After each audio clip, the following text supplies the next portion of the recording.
All right, well, let me talk about the various languages. The cheesy, ridiculous question of what's the best programming language.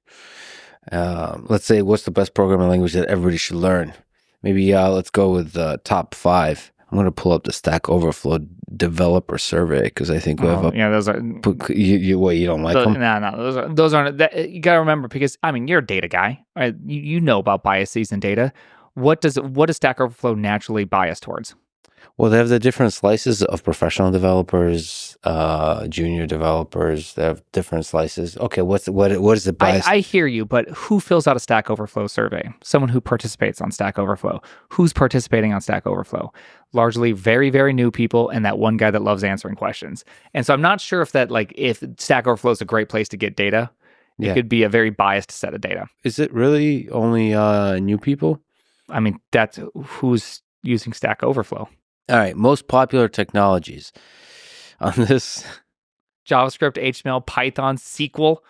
SQL is one of the more general kind of. I'm sure they're not doing the individual sort of flavors of SQL. By the way, pronounce SQL versus SQL. It's squeal. Squeal? Squeal. Squeal. Squeal. I think is the correct way. Squeal. I did SQL because I didn't know the audience. I don't know if they can handle the truth. Okay. Which is it's squeal. A squeal of joy, squeal. SQLite, MySQL, Postgres squeal. By the way, I had a lot of joy from earlier saying pig fucker for some reason. Speaking of squeal. It's such a ridiculous. I mean, can you believe that was a real conversation that I had? Yeah, that was. TypeScript, Bash, Java, C#, C++, C, PHP. It largely kind of aligns with the world you'd expect, but like assembly. Why is assembly more popular than Ruby? Who's writing just assembly by... No one writes assembly by hand other than like maybe that one guy that's developing TLS 1.3 and hand-rolling a cryptography algorithm to be the fastest possible algorithm. Right? Yeah, assembly is a weird one. Maybe people write it maybe in school, but even in school now for like a operating systems course or something like that, or systems engineering, I don't know if they write assembly anymore. I don't think so. Yeah, anyway. And Swift and Ruby being less popular than assembly seems ridiculous. But nonetheless, okay, so you get my ideas behind that. But as far as top 5 languages go, that's probably too broad because you could just name so many. I think you should probably archetype it by what do you want to do. So if you want to get into game development, perhaps C#, C++ could be good choices, or JavaScript and doing canvas games. I could see that also working, but you're limited by doing JavaScript, obviously, because you can't do as much because the language is just not fast enough to do as much. So it's like a good thing to remember. If you're going to be doing backend stuff, if you want a job, if you're looking for a job, maybe C#/Java or JavaScript or Go would be great choices. If you're looking to do embedded, you probably want to do C, C++. Like that would probably be a good choice. And so you kind of have to... I think you have to first determine what do you really want to get out. If you're just curious about programming, which I talk to a lot of people who are, you can consider jobs. But basically their question is, okay, what's the first language I should learn? And maybe what are the several languages I should explore? Can I say something that's going to make a lot of people angry? Yeah, sure. I think the first language people should learn if they have no idea about anything is JavaScript. Yeah. Why would that make people angry? Oh, because people first off, I'm not supposed to say anything nice about JavaScript. Yeah, usually that's the meme that you hate JavaScript, right? Yeah, no, JavaScript's a beautiful language and it has a lot of things that are very great for it. And one of them is that you can express anything with very little effort. And so, someone that's new, I think it's really great to be able to draw a box and move a box. Like, that's great. You get to see it visually. I think that's one thing that's really great about JavaScript is that you can do that. Then you can go, okay, I want to learn about the backend. I'm going to make a request now. You can write a quick backend in it. Now you're starting to get familiar with programming a little bit. I can save this to a database. I can bring it down. I can put it on a screen and I can animate it all around. And I can even put it on a canvas and render it in 2D or 3D. So it's like there's so much variety of what you can do with JavaScript. It's a great way to get introduced into programming. But then at some point you have to go, okay, I now need to learn more about this whole thing. I mean, yeah, just like you said, you can make games, you can do front end, back end for web development. You can even do embedded. They actually have Java. Like there's Wes Boss is building his Roomba or something and programming it with JavaScript and React, which is just the world's worst language to choose for embedded, but you can still do it. Also, we mentioned sort of in terms of applications, anything that relates to data or machine learning, Python is the sort of the leader there. Yeah. So that's a great one. It seems like Python, CUDA stuff, and C++ would be a dynamite in that, because a lot of these Python libraries are assumed are just, you're just smuggling in C++ underneath the hood or C. Okay, so JavaScript, I would say Python. Python's a great one too. You can get quite far with it, but you can't write the front end. So what happened if you love the front end, right? What happened if you really just want to design things and you just didn't know that?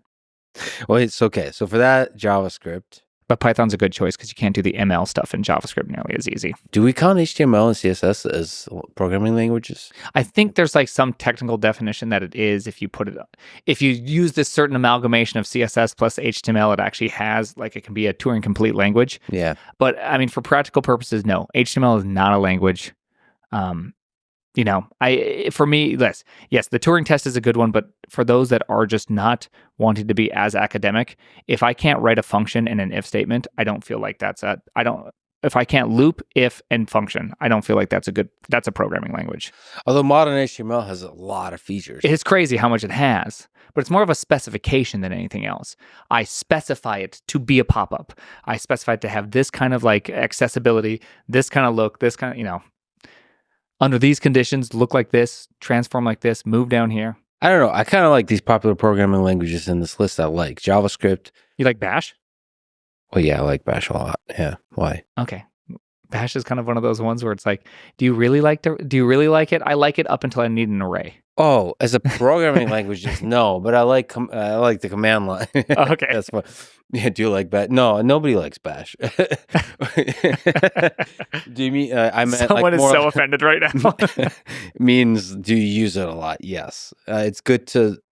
I mean, it's good to learn, right? It's good to be comfortable on the command line because it's a bit of a superpower. It's like, I think I follow on Twitter FFmpeg. Great account. Like, there's certain Twitter accounts that are just like legit.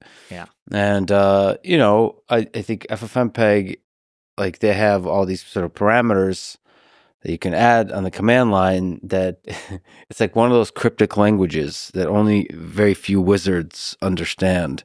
But once you begin to slowly understand, and I'm only at the very sort of beginning stage of that journey to mastery, the powers you gain at every step is like, it grows exponentially, it feels like. I mean, FFmpeg is just this incredible, like, what would you call a library system? There's just, the people behind him must be just brilliant masterminds because they have to work with all these codecs, with all these containers, with all this, the mysteries of the media codec universe. They're like masters of, and they understand compression, which is another super fascinating technical set of problems that, I don't know. FFmpeg just fills me with joy that it exists. But you need kind of Bash type comfort, command line comfort to work with it, to really unlock its power. Yeah. I think FFmpeg is probably one of the most consequential libraries of our day. And the Twitter account is so unhinged. It's the most amazing thing to see because I think FFmpeg does not get the love it deserves. Yeah. Every single application, OBS, probably FFmpeg underneath the hood. All the everything FFmpeg underneath the hood. And yet, they do not get the love they deserve. I just love it. I just think they're the best. Yeah, I would say JavaScript, HTML, CSS, Python, SQL. I mean, that is SQL. Squeal is a programming language. Yeah, it's an incredibly sophisticated programming language. Yeah. SQL is interesting. I believe you can classify it as a programming language. It does have like if you have case statements and it's pretty crazy what you can do with it. You can do functions. You can do all that. Yeah, kind of stuff. You shouldn't. For stored procedures. That's how you make your life hell. I will say that all the top languages right there none of them are like strict static typed languages. And so even TypeScript, you can, I don't like this any. And so for people that are learning, doing something that's much more strict would be great. Something like Go, Rust, even C#, C++, like anything that kind of changes your perspective of types, I think is really helpful to kind of go through. They're not getting nearly as much love on this most popular language list, but I think they're very fantastic. All right. Well, if I put a gun to your head, top five languages, let's list them out. There's a bright-eyed 20-year-old asking you what are the top five languages to learn. if I were to pick 5 languages that I think people should learn, or at least, let's restate it this way. I'm going to say a couple languages and you should at least explore some of them. I think you should explore a Lucy language, so Python/JavaScript, where there is truly only one type, which is a boxed value, which is a multivariate different types underneath the hood, right? What'd you call it? A Lucy language? A loosey-goosey language, right? It's a Loosey-goosey? dynamic language. Okay. And so I think it's really good to explore one of those two. So I'd put Python or JavaScript right there. Even Lua. Throw Lua in the bunch. Mm-hmm. I think you should explore a strict language. So I'd do something like Rust, Go. I think those are both really, really great. C++? You can do C++. You can do some type erasure in C++. You can do it with Go as well, but it's for the most part, it's a great language to do that in. It can get a little wild. New C++ seems great. Everyone keeps telling me new C++ is great. Mm-hmm. It has every feature you've ever wanted and all the features you don't want. Yeah, exactly. Yeah. I mean, there's smart pointers, there's dumb pointers, there's all kinds of pointers. There's no memory leaks. That's not an issue. Face guns, soft beds. There's everything in there. Unless you like memory leaks, that it has that too. If you want that kind of thing, it's great. Okay, how about this one? Languages that I actually want to really learn, that at least sit in my curiosity bank. There's 3 languages, which is going to be Swift, Elixir, OCaml, and then I'm going to throw Odin in there just because Ginger Bale's great. But Elixir and OCaml, I don't have a strong functional language underneath my belt. That's something that I just genuinely lack. Yeah, I've heard incredible things about Elixir, about Odin, about OCaml. Obviously, I'm a person, as you know, who loves Lisp. I have never done Lisp. Lisp could be in that category too, just like learn or Clojure. I think at this point is what everyone tells you to use. So in the case of Lisp, I don't want to speak negatively about Lisp, but it's important about like modern community, what the community looks like. And it seems like there's an excited, maybe small, but an excited community around Elixir, Odin, and OCaml. So that helps. Yeah. That you can post shit on Twitter that you're like, I accomplished this, and have people get excited, and it's nice. Yeah. It's a good feeling.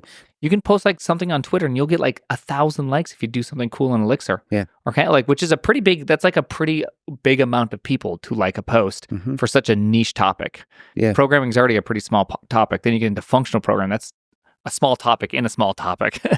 Yeah, I don't get that much. If I post something about Emacs, I'll get crickets. If I post something about, if I proudly use NeoVim, there'd be a lot of people like, yeah, good job. Because it is the best editor. Yeah, maybe it's just hype.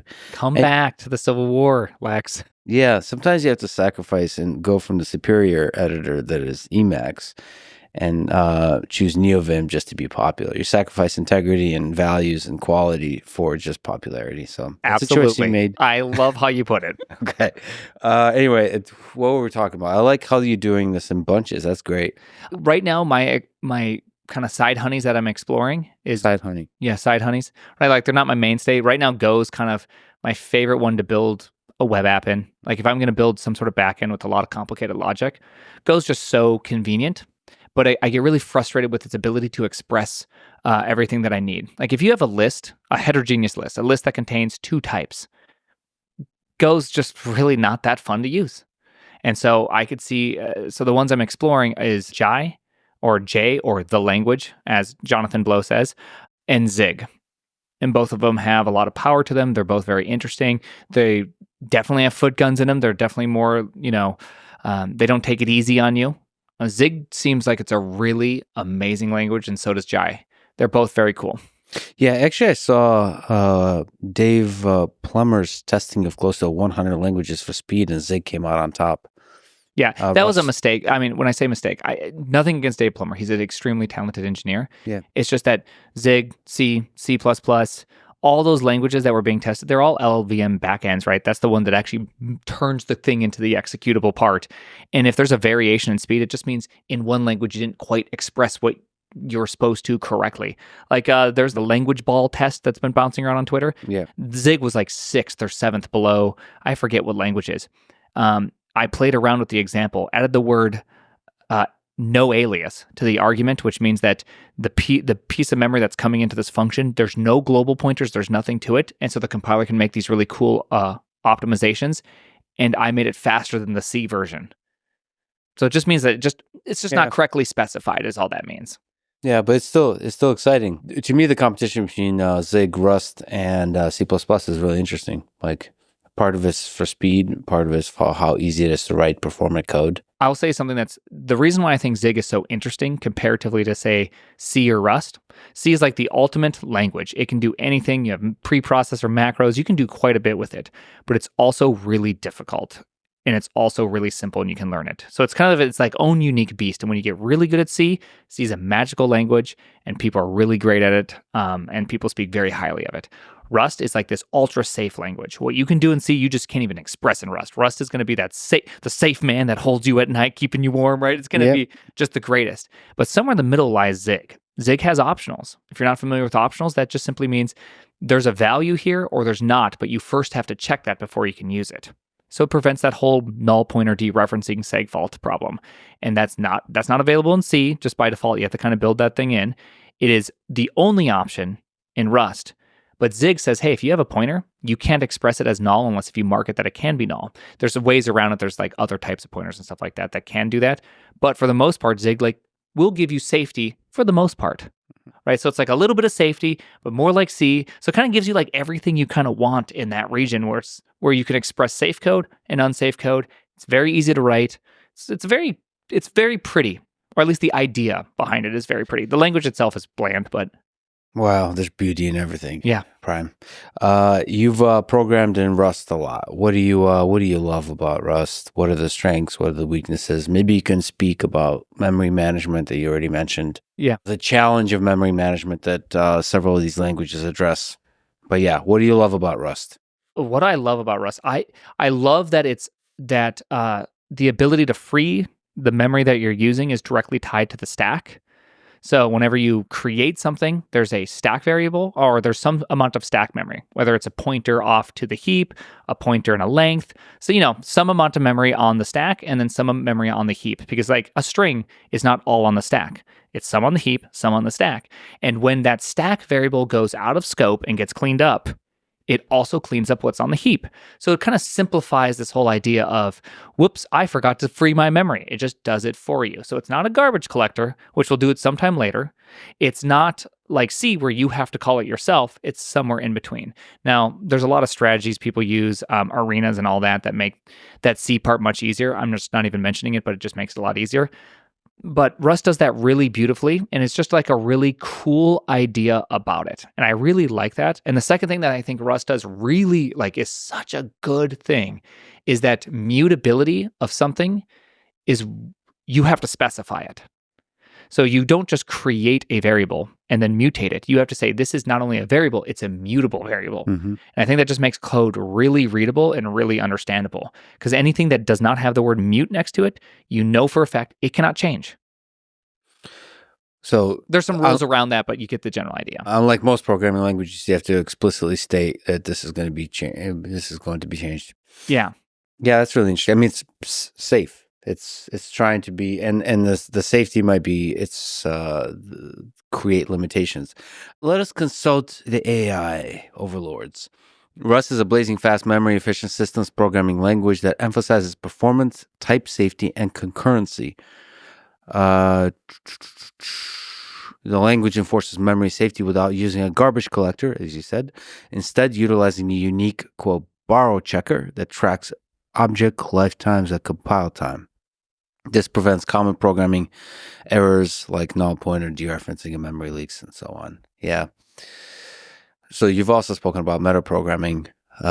Which of these languages do you like for the metaprogramming? I love metaprogramming in C++, but it's a giant mess. At least when I program C++, C++ 17 standard, I believe, it's just a mess, especially a mess to debug. Yeah. I would consider myself kind of a metaprogramming newbie. I have only solved some amount of problems with it. That's kind of like what this year is for me to really, I want to see where the ends can go in that, so I don't have a strong opinion on this one. Zig, one thing I really like about Zig is that the metaprogramming is also the language itself. Mm-hmm. So you don't have to there's not an alternative. So with Rust, there's an alternative. When you create a macro, you have to do the macro syntax. With Zig, it is the thing. You just program it. You add the word comp time if you want it to be a compile time only. So you can do you can create the list of prime numbers at compile time in Zig, which is kind of an interesting, unique thing. So you have code that executes at compile time, and then you can take advantage of the result of it at runtime. So neat, right? Like that's how I'd look at it. But again, I haven't used it to the point where I feel like I can super authoritatively talk about it. You have been undecided. What language are you going for this year? I'm going to keep Go as my mainstay. Yeah. My two side honeys, Jai and Zeg, I'm going to explore and try to build out a service in them that can do a bunch of talking to, say, ChatGPT and 11 Labs and send stuff down to client and work with WebSockets. And I want to make sure that I just want to see kind of how do they perform in this realm. And, I may be using the language incorrectly. Like Jai, it's not really been designed for the web world. I just got done writing the ability to read Twitch chat, and it required me to do Berkeley sockets. So if you're unfamiliar with Berkeley sockets, it's like the old way of doing it. It's how you do it in C. So you have to kind of go through the whole 9 yards of creating your own connection. I had to create my own connection. I have to read from the socket. Then I have to parse out all the IRC, right? Like you have to kind of build it from scratch. There's not like a new TCP connection to this server. You have to be like, I'm creating a socket. You're going to be of the IPv4 family and TCP, and you're going to do, I'm going to now have to take your address and go look up your address with DNS, get that address back, and then connect to a TCP. So it's a lot more manual still. It's a lot more raw in that area, but it's fun.